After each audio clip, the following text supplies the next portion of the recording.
surgery. You know, plastic surgery is very expensive today. It costs you $10,000 or $15,000 just to get into the thing. And, you know, it's quite disappointing when you look in the mirror after it's done and nothing's changed, or you look terrible or worse than you did when you went in. Imagine you're very angry with your doctors, very disappointed in your life right now. I mean, Bob over here had a chin problem, right, Bob? There's a chin problem, yes. I mean, I can see you've still got quite a chin problem there. You don't have one, that's the problem. And then the Phil over here had some bags under his eyes, and now he's just got black eyes. So I think they did something to your eyes, right, Phil? And you will hear more about that in a second. And Lenny, one of the most difficult plastic surgeries, wanted to have a penile implant. Is that correct? Yes, and they made it too long. That's very embarrassing for you. I'd imagine in the shower at the gym. I don't know. You know, very embarrassing. I'd be anxious to hear those stories.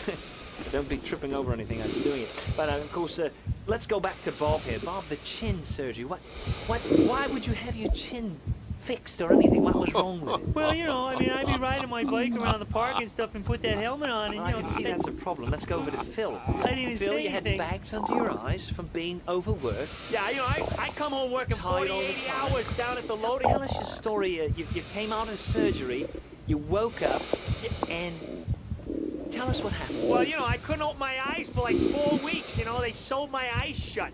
They sewed too high. I can imagine that would be quite frightening. I hope we can fix that by the end of the show. I certainly hope so. Lenny, tell us about your experience. Obviously, the premature balding, the overweight.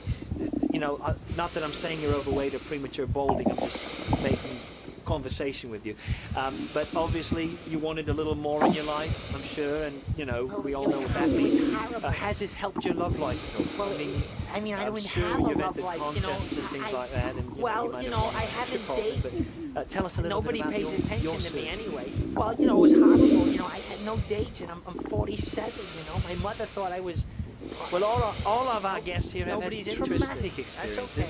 That's okay. So before you go under the knife, think twice, because it might just cut a little more or a little less than you expect.